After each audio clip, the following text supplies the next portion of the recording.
Who was the best president for Saudi Arabia? And you could maybe, it's an interesting answer. I don't know. Roosevelt, who started it, which is a Democrat, and Reagan, he's one of the historical presidents that have close ties with Saudi Arabia. But we've worked with all presidents. Does Trump blow them all away? No, it's another league, Mr. President. Mr. President? And Trump doesn't give a fist pump. I grabbed that hand. I don't give a hell where that hand's been. I grabbed that hand. Remember Biden? He travels for 20 hours, gets out, and he gives a fist bump. No. When you get out of the plane and you got the future king and the man who's one of the most respected people in the world, you shake his hand. You don't give him a fist bump, right? We don't want to ask you about that, but I can't imagine you were thrilled. You were like a little bit surprised. He's a fantastic guy. You don't do that. Yeah, please. Mr. President, why wait for Congress to release the Epstein files? Why not just do it now? You know, it's not the question that I mind. It's your attitude. I think you are a terrible reporter.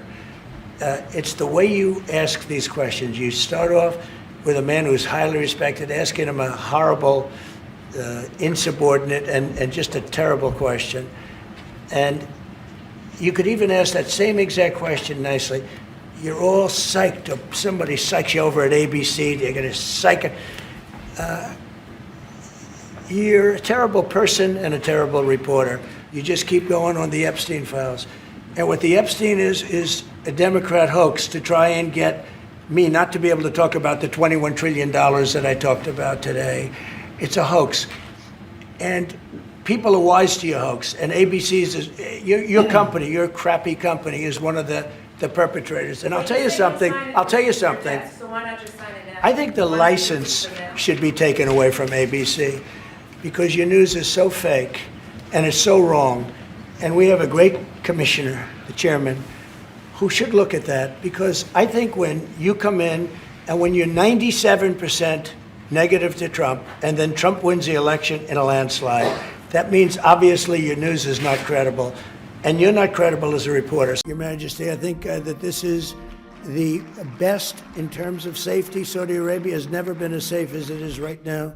You always had a little cloud over your head, and sometimes that cloud was very big. That cloud is not there anymore, and we want to keep it that way. So that's why tonight I'm pleased to announce that we're taking our military cooperation to even greater heights by formally designating Saudi Arabia as a major non-NATO ally, which is something that is very important to them. And I'm just telling you now for the first time because I wanted to keep a little secret for tonight.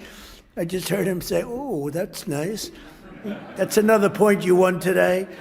And signing a historic strategic defense agreement, which we just signed a little while ago. So congratulations, it's South Carolina.